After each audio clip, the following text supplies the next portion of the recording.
Hebreus capítulo 10, a partir do versículo 35. Quando a gente olha para a carta aos Hebreus, queridos, e nós começamos a estudar essa carta, na verdade, existe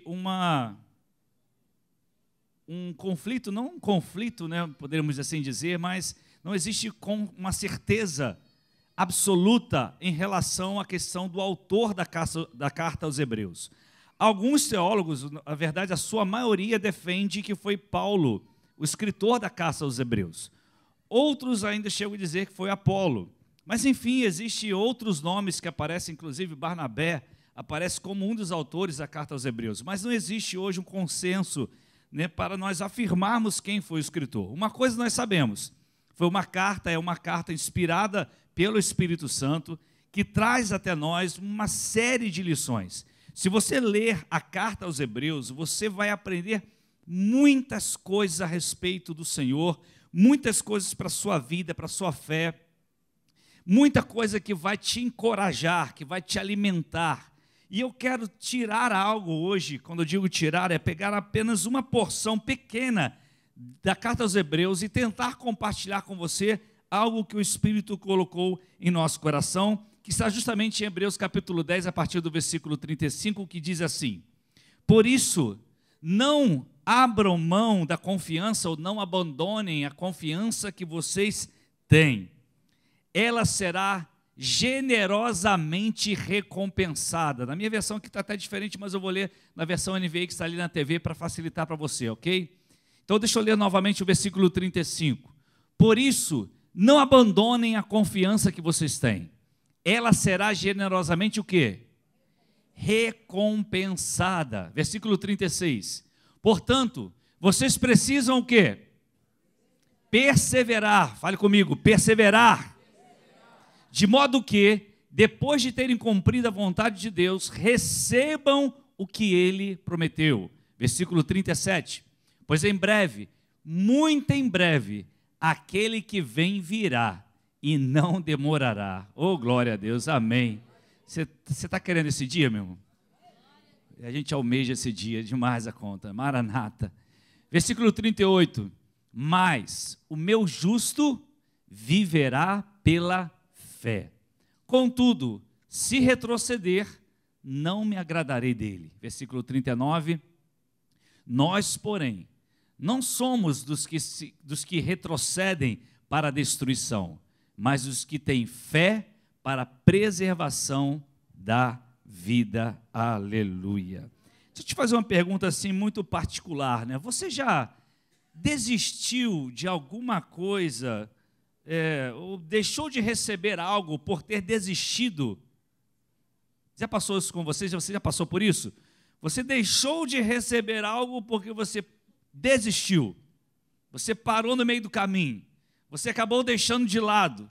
E aquele objetivo não foi alcançado porque você paralisou, você parou por alguma circunstância ou circunstâncias que tenham acontecido. Eu tenho certeza que todos nós aqui, de alguma forma, em algum momento da vida, nós deixamos de alcançar um objetivo porque nós desistimos de algo. Talvez um curso, né, talvez uma faculdade, talvez um bem que você estava quase alcançando, e talvez até mesmo, queridos, um milagre que você aguardava tanto e você simplesmente, acho que não vai rolar mais, não vai acontecer. Então, a gente sempre fala assim, eu vou entregar nas mãos de Deus, né? Porque aí eu não preciso mais ficar com a responsabilidade de orar.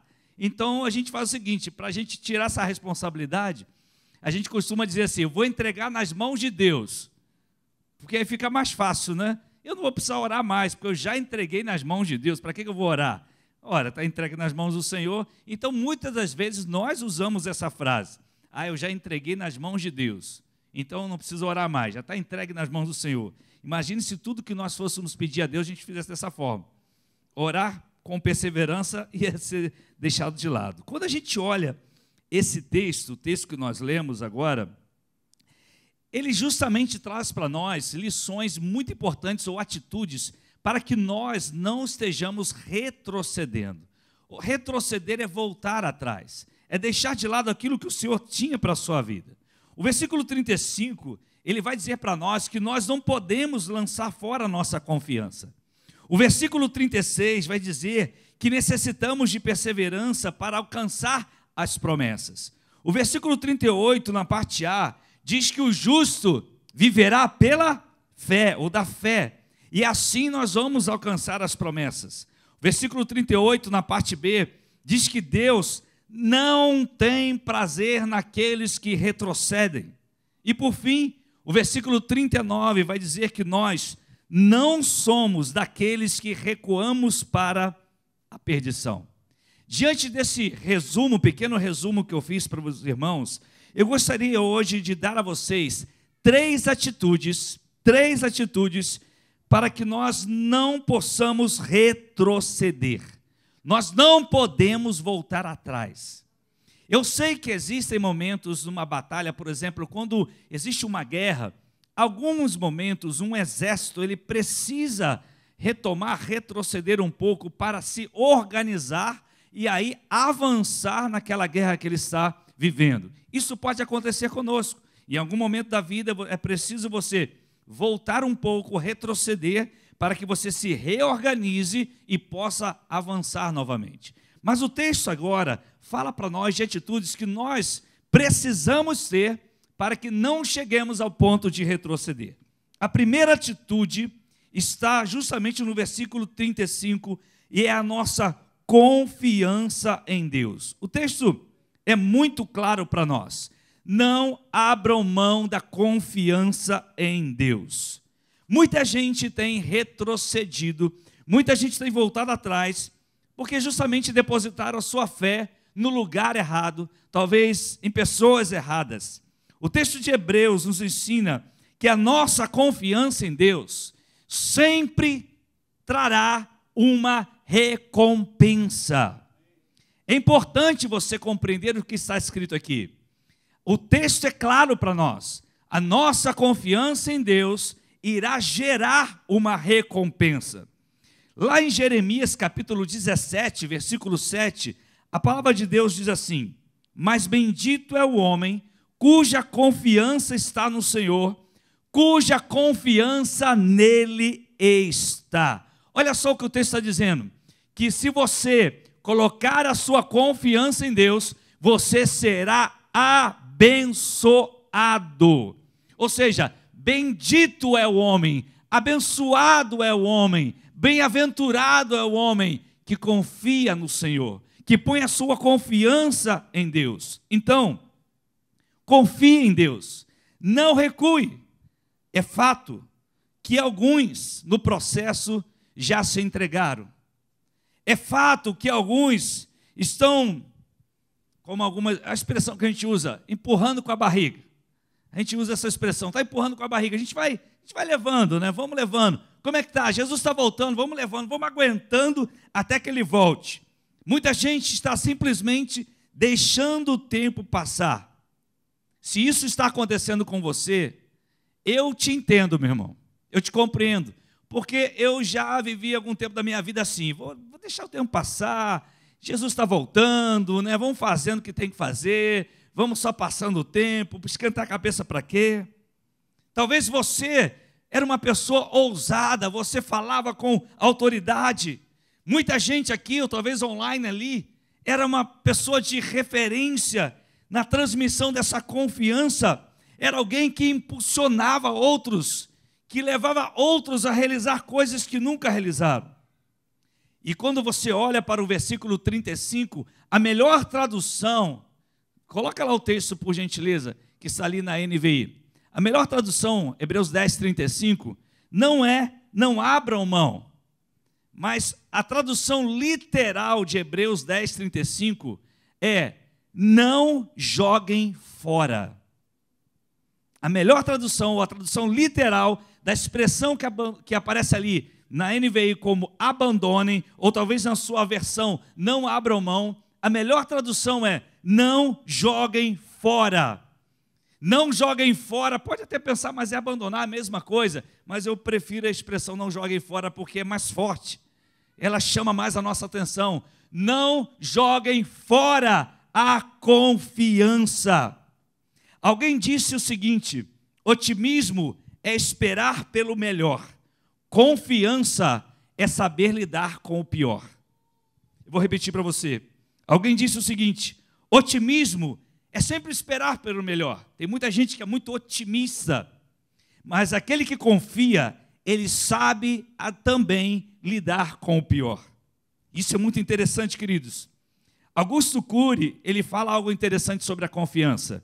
A confiança é um edifício difícil de ser construído, fácil de ser demolido e muito difícil de ser reconstruído. Então, quando nós perdemos a confiança em Deus, quando nós anulamos isso, certamente nós vamos gerar outras coisas na nossa vida. Quem conheceu aqui a Ayrton Senna? É claro que existe uma geração aqui que não conheceu. Quem dos jovens aqui nunca conheceu a Ayrton Senna? Levanta, está com vergonha de levantar a mão? Isso, pode levantar, não tem vergonha não. Vocês conheceram a Ayrton Senna? Conheceu a Ayrton Senna? Sabe quem é? Nunca ouviu falar? Rapaz, é da história do Brasil, cara, tem que saber. Nunca ouviu falar de Ayrton Senna? Já ouviu falar, né? Mas quem gostava de Ayrton Senna aqui, queridos? Cara, eu não perdi uma corrida, irmão. A gente até faltava o domingo de manhã. O pastor ficava doido com a gente. Aquele monte de adolescente. Você é pronto? Não é fácil não, irmão. Tem história. E a gente gostava de assistir, né? Como que era bom de assistir a Ayrton Senna nas pistas. Nunca, não vou dizer que nunca haverá, né, irmãos? Isso aí não existe, mas para nós brasileiros, ele foi um marco, né, na história do Brasil. Eu, por exemplo, quando eu já assisti umas 3 vezes histórias, como se conta, biografia de Ayrton Senna, já assisti até dos japoneses, fizeram, né? Os japoneses fizeram mais por Ayrton Senna do que os brasileiros. Mas fizeram uma biografia dele muito interessante. Não tem como a gente não se emocionar, queridos. Não tem. Eu, pelo menos, eu não gosto nem de assistir, porque eu sei que eu vou me emocionar. E ele disse uma vez, numa entrevista, algo interessante. Ele disse o seguinte: não importa o que você seja, quem você seja, ou o que deseja na vida, a ousadia em ser diferente reflete na sua personalidade, no seu caráter, naquilo que você é. E é assim que as pessoas lembrarão de você um dia. E aí, se você olhar, por exemplo, o exemplo do Ayrton Senna, que não é um exemplo moral para nós, mas era um exemplo para nós de ousadia, como você pouco viu na história. Porque ninguém pilotava com a ousadia que Ayrton Senna pilotava. Eu lembro de uma vez, agora deixa eu contar a história, que ele ganhou uma corrida só com uma marcha. Você lembra desse momento? Acho que foi até no Brasil. Grande Prêmio do Brasil, com uma marcha só, a terceira, se não me falha a memória, ele levou a corrida toda e venceu a corrida com uma marcha, meu irmão. O cara era bom demais, meu querido. Ele era acima do normal. E ele tinha um aspecto que era a ousadia. Ele ultrapassava onde ninguém ultrapassava. Ele fazia o que ninguém tinha vontade de fazer, ele se arriscava, e ele se arriscava. Não é à toa que hoje nós nos lembramos dele, por causa da sua ousadia. A pergunta que eu faço a você: será que nós jogamos a nossa ousadia fora, queridos? Será que nós deixamos essa ousadia de lado? O texto está muito claro para a gente, ele está dizendo para a gente, olha só, não joguem fora a confiança. A palavra confiança aí, ela está relacionada lá no grego a ousadia. Não jogue fora a sua ousadia. Porque é a ousadia, ou seja, quando a gente fala de ousadia, não é um tiro no escuro, tá bom? Ousadia não é um tiro no escuro. Deixa eu dizer para você, a ousadia, ela é resultado de confiança. E a confiança é resultado de conhecimento. Vou repetir para você. A ousadia é resultado de confiança. E a confiança é resultado de conhecimento. Onde você pegou essa frase? Lugar nenhum, foi eu que escrevi. A ousadia, ela é um resultado daquilo que nós confiamos. E eu só posso confiar naquilo que eu conheço. Então, à medida que eu busco a Deus, à medida que eu conheço a Deus, a minha ousadia, ou melhor, a minha confiança, ela se amplia. E à medida que a minha confiança se amplia, a minha ousadia vai ampliando. E talvez, olha só, talvez, se você fizer uma análise agora pessoal, você pode pensar, será que eu deixei de ter ousadia porque eu diminuí o meu processo de conhecimento de Deus? Talvez o meu tempo hoje na internet é de 2, 3 horas. Talvez o meu tempo hoje na televisão é de 4 horas. Talvez o meu tempo para muitas coisas que eu invisto é para tantas coisas. Mas qual é o tempo que eu invisto no conhecimento de Deus? E por falta de conhecimento de Deus, você hoje está terceirizando a ousadia. E sabe o que é terceirizar a ousadia? É dizer assim, apóstolo, só pode orar por mim? Irmãos da intercessão, vocês podem orar por mim todos os domingos de manhã? Vocês podem jejuar por minha vida? Vocês podem entrar num propósito por minha família? O que você está fazendo? Você está terceirizando a sua ousadia. Por quê? Porque talvez você deixou o conhecimento de Deus de lado. E à medida que você deixa o conhecimento de Deus, você perde a ousadia. Você quer ver um exemplo muito prático? O exemplo de Pedro. Pedro viu Jesus andando sobre o quê? Sobre as águas, sim ou não? Você sabe disso. Pedro viu Jesus andando sobre as águas. Aí o que Pedro disse? O que Pedro disse? Se és tu, Senhor, deixa eu ir. Não é isso que ele falou? Se é o Senhor, deixa eu ir. E aí, qual foi a resposta de Jesus? Vem, Pedro. Vem, Pedro. E o que Pedro fez? Foi. E Pedro, ele começou a andar sobre as águas. Ele experimentou, por quê? Primeiro, ele disse, se és tu, Senhor, deixa que eu vá. Quando Jesus falou, ele reconheceu a voz de Jesus e ele foi. O conhecimento de Pedro gerou confiança, e a confiança gerou o quê? Ousadia. Pedro fez o que nós nunca fizemos, que nenhum ser humano fez, andar sobre as águas. Ninguém fez isso. Ah, você vê na televisão aqueles mágicos, tudo armação. Andar sobre as águas foi Jesus e Pedro. Por quê? Porque ele, quando ouviu Jesus, ele tinha o conhecimento. Isso gerou confiança, e ao gerar confiança, houve ousadia. Você quer ser uma pessoa ousada? Para receber uma recompensa, porque não joguem fora a vossa confiança, não joguem fora a vossa ousadia, porque a ousadia, a confiança, trará uma grande recompensa. Aleluia! A sua ousadia em Deus, sua confiança em Deus, gerará uma recompensa. Aleluia! Sabe, queridos, nós precisamos ser conhecidos como pessoas que geram confiança. Que geram confiança. Eu ouvi uma coisa interessante e eu queria compartilhar com você. Eu hoje estou aqui, eu subo nesse púlpito para pregar e eu creio que talvez você saia daqui hoje edificado. E às vezes eu parei para pensar, aquele pastor estava pregando e eu fiquei pensando no que ele estava dizendo e ele falava o seguinte, como que eu vou separar o apóstolo do Wagner? Como separar o apóstolo do Wagner?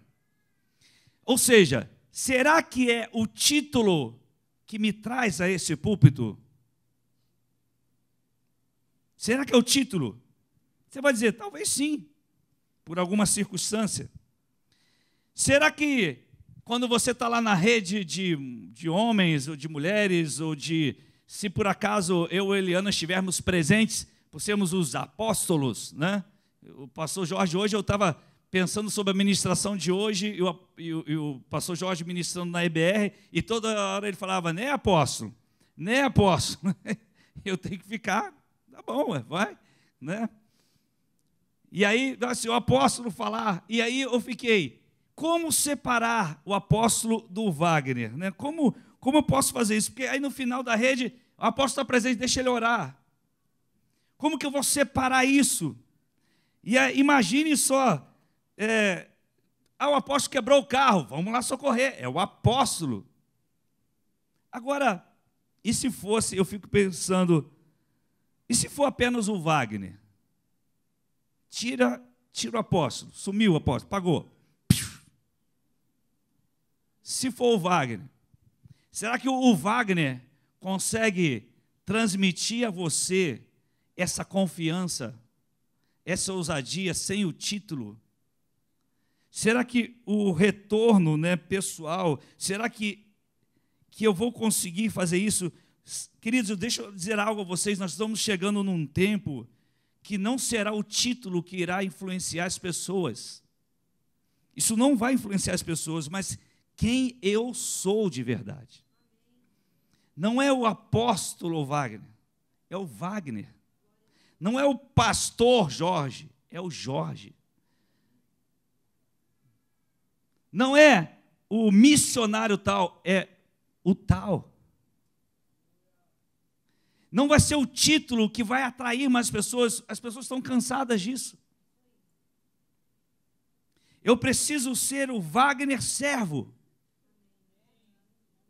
Para quando eu estiver, você te falar assim, eu vou fazer um churrasco, vou chamar o Vaguinho. Porque eu não quero ser convidado para o seu aniversário porque eu sou apóstolo. Eu quero ser convidado porque eu sou o seu amigo. É diferente. Porque a gente vive essa realidade, e às vezes até forçada, de que eu tenho que chamar, eu tenho que falar, eu tenho que dizer, porque é o apóstolo. E se eu não fosse apóstolo hoje? Será que eu iria no seu aniversário, Gabriel?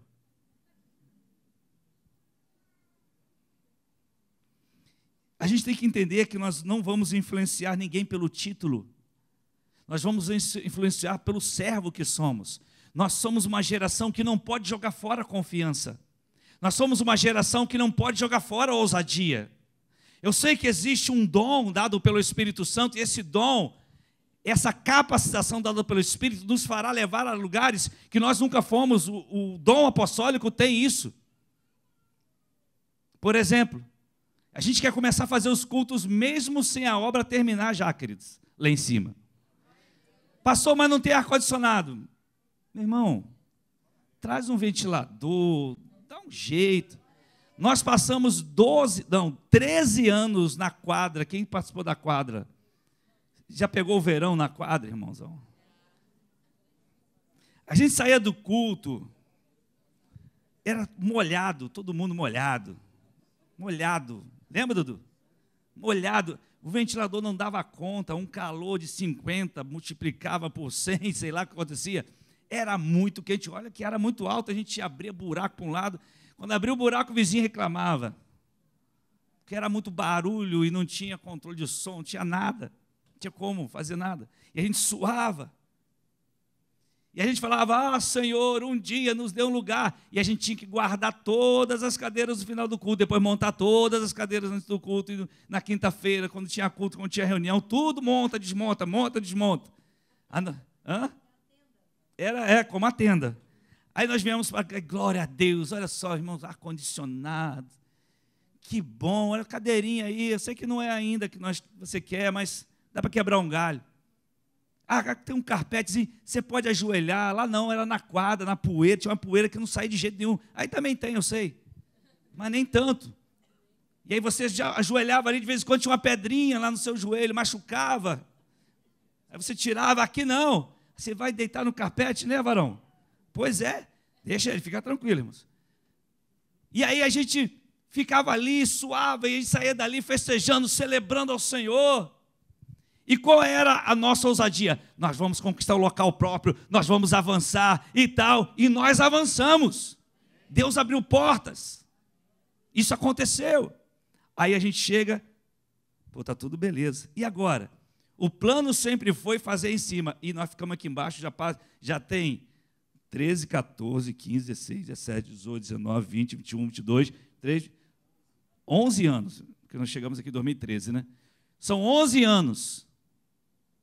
11 anos. A gente está chegando no mesmo tempo que nós ficamos na quadra.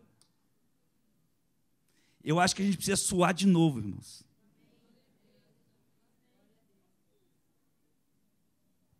Sabe quando você vai consertar o telhado da sua casa? Quando começar a minar água em cima da sua cabeça. Aí você vai, agora não tem jeito, eu vou ter que consertar. senão vai cair a casa. Às vezes a ousadia, Deus ele permite situações, ele permite um mar bravio, ele permite situações para que a gente possa retomar essa ousadia. Que o Espírito de Deus te faça hoje retomar isso em nome de Jesus. A gente precisa estar junto, irmãos. Eu já vou convocando você sábado agora. Quando? Sábado agora. Nós vamos fazer um mutirão para a gente poder limpar aqui em cima. Porque a gente está começando a querer já fazer o púlpito para a gente começar a fazer alguns cultos ali. Começar a celebrar o Senhor. E eu quero já fazer 7 sextas-feiras de vigília, de mini vigília de 10 à meia-noite. Nós vamos fazer ali em cima. Já estou planejado, eu quero fazer, a gente vai. Vamos orar, vamos clamar. Vamos pedir ao Espírito Santo que abra portas. Essa é a primeira coisa para você não retroceder. Segunda atitude para você não retroceder. Está em Hebreus 10, 36. Coloca aí, por favor. Pula para o 36, por gentileza. Porque necessitais de perseverança. Então, para não retroceder, nós precisamos de perseverança. Agora, deixa eu te falar algo. Lá no grego, a palavra aí traduzida como perseverança, e na maioria das traduções como perseverança, não está incorreta, está certa. Porém, uma palavra que tem uma relação mais forte para a gente seria, e deve ser traduzida dessa forma, é resistência. A primeira coisa, a atitude que você deve ter para não retroceder é confiança em Deus. Segundo, que é ousadia. Segundo, é perseverança, que é resistência. É a característica de um homem que é inabalável em seu propósito deliberado, em sua lealdade à fé e à piedade, mesmo nas maiores provações e sofrimentos. É aquele que resiste. Ele está dizendo: vocês necessitam de resistência para alcançar a promessa. Quer alcançar a promessa? Tem que ter resistência. Muita gente começa a buscar a Deus, desiste, recua. São vários os motivos. Muita gente não alcançou o objetivo, não alcançou o milagre, porque não resistiu. Tiago capítulo 1, versículo 4, está escrito lá que a resistência, a mesma palavra utilizada aí no grego, lá em Tiago aparece a mesma palavra, que a perseverança ou a resistência, ela deve ter ação completa para que nós sejamos maduros e completos, não tendo falta de coisa alguma. Nós precisamos buscar pelo milagre até que a promessa se torne uma realidade. Nós temos que clamar por isso. Deixa eu fazer uma pergunta muito óbvia aqui. Quem quer o fogo de Deus aqui e a glória de Deus nesse lugar? Amém? Mas sabe como que veio o fogo de Deus? Deus primeiro ele falou assim: construa um altar. Elias foi lá e construiu. Aí o fogo veio. Deus falou: construa um templo.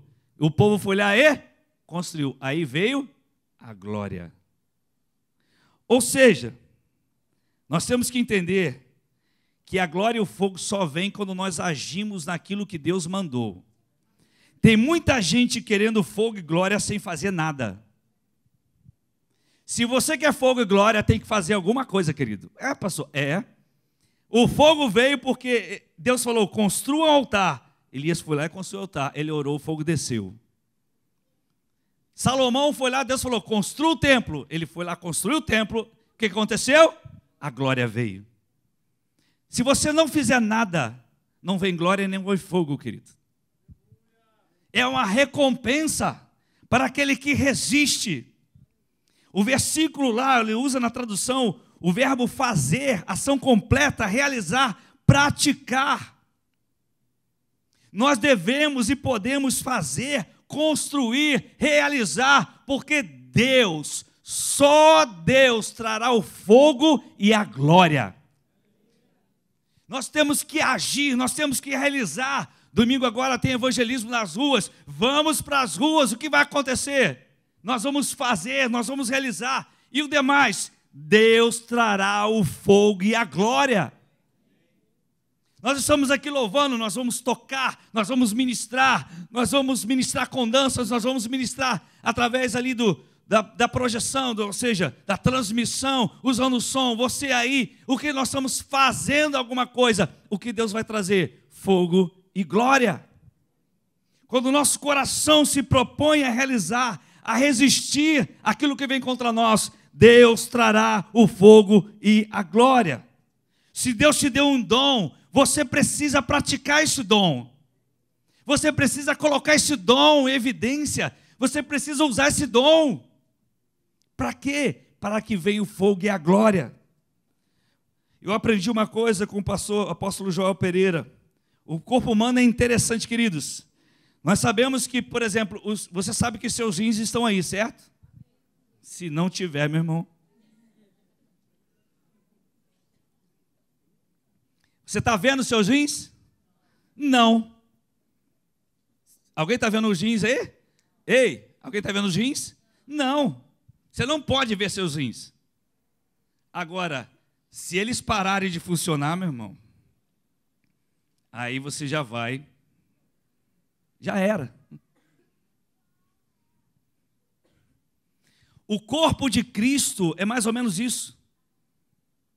Você vai sentir falta do corpo, não é porque você não está vendo, é porque aquele órgão parou de fazer o que deveria ser feito. Quando aquele órgão parou de realizar o que deveria ser feito, que é o dom, amém? Está me ouvindo? Tenta ficar atento aí, olha para cá. Quando aquele órgão parar de realizar aquilo que ele tem que fazer, que você recebeu o dom, que você é esse órgão, o corpo ele não vê, mas ele vai sentir. E se esse órgão parar, todo o corpo irá sofrer. Sabe o que o inimigo faz? Ele trabalha para você não continuar. Ele trabalha para você não perseverar. Ele trabalha para você abandonar seu propósito, sua missão, o dom que Deus lhe deu. Mas essa geração, nós não somos daqueles que retrocedem. Você precisa hoje retomar sua confiança se você jogou fora de alguma forma. Pastor, não joguei fora, não foi tanto assim. Ora, se você parou o conhecimento gera confiança, confiança vai gerar ousadia, então você parou o conhecimento, não tem ousadia mais. Se você fez isso, é hora de retomar a sua relação com Deus. É hora de você retomar seu conhecimento com Deus, porque aí a ousadia voltará. Você está pensando que você hoje, eu vou chegar aqui, pastor, estou tão desanimado, é normal, eu também sinto desânimo. Aí você bota a mão na minha cabeça para que venha uma unção assim, agora estou animado. É assim que funciona, irmão? Não é assim que funciona. Você tem que buscar conhecimento de Deus, a busca pessoal. O conhecimento irá gerar confiança, a confiança irá retomar a ousadia. Assim como irá retomar na sua vida, em nome de Jesus, a resistência. Você irá resistir. E você, como servo de Deus, colocará seu dom à disposição do Senhor. O dom que o Espírito te deu. Terceira e última atitude. Na verdade são duas, e eu quero encerrar. Esperança e fé. Porque o texto vai dizer ali nos versículos 37 a 39. Coloca para a gente aí. Versículos 37 a 39, olha o que vai dizer. Pois aquele que vem virá, dentro em breve, e não tardará. Isso é esperança, queridos. Irmãos, vivemos realmente um tempo, eu sei que muitas gerações viveram tempos diferentes da gente, talvez até piores, não sei, não posso, estou falando sobre a nossa geração na área da imoralidade, da promiscuidade, talvez o nível de zombaria, e uma série de coisas que estão acontecendo. Vivemos hoje esse tempo. Aquele que vem virá, dentro em breve, e não tardará. Isso foi escrito há cerca de 2000 anos atrás. Quem escreveu estava dizendo, ele está vindo aí. Eu não sei quanto tempo tem para Jesus voltar, mas dá a impressão que falta muito pouco. Os sinais estão muito claros. Isso nos gera esperança. E aí nós não retrocedemos. assim como nos gera fé e vai nos gerar ousadia. Daniel capítulo 6, versículo 10 diz assim: quando Daniel soube que o decreto tinha sido publicado, foi para casa, para o seu quarto, no andar de cima, onde as janelas davam para Jerusalém. 3 vezes por dia ele se ajoelhava e orava, agradecendo ao seu Deus como costumava fazer. A Bíblia deixa muito claro que Deus não tem prazer na vida daqueles que retrocedem. Olha só o versículo 38, pode colocar aí para a gente. Versículo 38. Só pular, isso. Mas o meu justo viverá pela fé. Contudo, se retroceder, não me agradarei dele. Versículo 39. Nós, porém, não somos dos que retrocedem para a destruição, mas dos que têm fé para a preservação da vida. O diabo, sim, ele quer que a gente recue, ele quer que a gente desista. Quando Daniel ouviu o decreto que poderia impedi-lo de buscar a Deus, Daniel não recuou, muito pelo contrário, ele continuou a buscar a Deus como sempre fazia. Eu lembro aqui, queridos, quem estava nas quartas-feiras aqui da Perseverança no mês de janeiro, o apóstolo Carlos Terra foi usado por Deus poderosamente naquele dia. Quem não assistiu essa ministração deveria assistir, está aí no canal da Igreja Renovar, deveria assistir. É como se eu tivesse conversado com ele e falado assim, eu contei minha vida toda para ele. E ele ministrou exatamente. Nem conversei, nem sabia. Teve gente que, pastor, não. E ele falou coisas muito interessantes sobre a fé, a esperança e o amor. Eu quero só citar algumas aqui. Ele falou sobre a fé que confia, a fé que entrega, a fé que espera. Ele falou sobre um Davi, o rei Davi. Davi, ele não via, eu fui anotando algumas frases interessantes que eu achei. Davi, ele não via um gigante, mas ele via um incircunciso. Se você ler a palavra de Deus, Davi nunca chamou Golias de gigante. Ele sempre chamou de incircunciso. Porque ele não via um gigante, ele via um incircunciso. Por isso ele derrubou Golias. Não era um gigante que ele via. E por que ele via Golias como incircunciso? Porque ele tinha conhecimento de Deus, que lhe gerava confiança, ele gerava ousadia. Está todo mundo com medo? Eu derrubo esse incircunciso. Eu já matei um leão, já matei um urso, esse aí é só mais um na minha lista.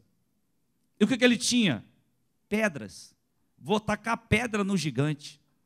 Imagine só, que vou tacar pedra num gigante. Todo mundo tinha que rir dele. Então ele nunca chamou o gigante de gigante, ele chamou de incircunciso. Outra frase que o apóstolo Carlos Terra deixou aqui para a gente, eu achei muito interessante. A aprovação não pode ser o combustível, não pode ser aquilo que te move, nem todo mundo vai te aprovar, meu querido. Não é isso que te move, é a sua confiança em Deus. E uma última que ele deixou para nós, eu achei muito interessante. O que acorda Jesus, lembra dessa? O que acorda Jesus, lembra quando estava na tempestade? Jesus estava fazendo o quê? Vou repetir o que ele falou, dormindo. Jesus estava dormindo, a tempestade, o barco ia afundar, e os discípulos estavam como? Desesperados. O que foi que acordou Jesus? Vocês já sabem, né? Vocês estavam aí? Vocês anotaram, né? O que acordou Jesus não foi a tempestade, mas foi a voz dos apóstolos, dos discípulos, clamando: Jesus, socorre-me, ajuda-nos. Isso acordou Jesus. A tempestade para Jesus não fazia a mínima diferença. Mas quando um servo, ele se vê numa situação onde ele não sabe o que fazer, ele grita: Jesus, me ajuda! Jesus está atento, ele acorda e diz: pode parar a tempestade. Pode parar agora. Pode parar agora. E depois Jesus ainda chama a atenção: vocês me acordaram por quê? Tudo bem, eu acordei, mas para quê? Vocês não são homens, que fé que vocês têm? Vocês já sabiam que eu chegaria do outro lado. Se nós não queremos retroceder, nós temos que ter esperança e fé e alimentar essa esperança e fé dia após dia em nossas vidas. Senão nós vamos retroceder. Se você está passando por lutas e adversidades, deixa eu te dizer uma coisa, não desista. Não recue. Eu contei uma história para alguns aqui, já contei isso aqui algumas vezes, mas eu gosto de repetir algumas vezes. Depois dos 50 a gente repete bastante coisa. Já faz parte e vai se acostumando. Mas quem é da escola de pastores sabe que contei essa história, eu gosto de repetir, do navio afundado. Você lembra disso? Alguns vão lembrar, outros estão... Vou lembrar agora, se você está esquecendo, então se preocupa com isso. Mas enfim, um grande conquistador, já havia conquistado uma série de nações e povos e tal, e ele chegou na última ilha a ser conquistada. É a última ilha, era o grande fechamento de suas conquistas. E ele chegou com seus grandes navios e seus soldados e tal, e aí ele falou, todo mundo vai desembarcar na praia, agora, e mandou todo mundo desembarcar. Todo mundo foi desembarcando na praia. Quando chegaram na praia, ele deu ordens a alguns homens para que voltassem aos navios e fizessem o quê? Afundasse todos os navios. Quando os soldados que estavam, seus soldados, seus subalternos estavam lá na areia e viram os navios afundando, falaram assim, mas general, o que você está fazendo, almirante, sei lá, o que se dá? O que você está fazendo? Você está afundando os navios. Como é que nós vamos fazer para sair daqui? E aí, e se acontecer? E se nós perdermos essa batalha? Como que nós vamos fugir? E ele respondeu, bom, quero dar uma notícia a vocês. Nós não podemos perder essa batalha. E é por isso que eu mandei afundar os navios. Porque se tiver o navio lá, a gente vai fugir. Mas se não tiver, nós vamos ter que vencer de qualquer maneira. Sabe qual é o problema nosso, queridos? E isso acontece comigo, com você. Às vezes a gente tem um navio que está ali ancorado ainda. Qualquer coisa eu corro para o navio. Tomara que Jesus afunde seu navio hoje. Sabe por quê? Porque quem tem ousadia não tem como voltar atrás. Quem tem confiança não tem como voltar atrás. Quem tem resistência não tem como voltar atrás. Quem tem esperança e fé não tem como voltar atrás. Não estou dizendo que não dê vontade. Quem de nós não teve vontade? Ah, vamos voltar para o navio, tão tranquilo, já só pescar, pegar um peixinho, fritar. Não.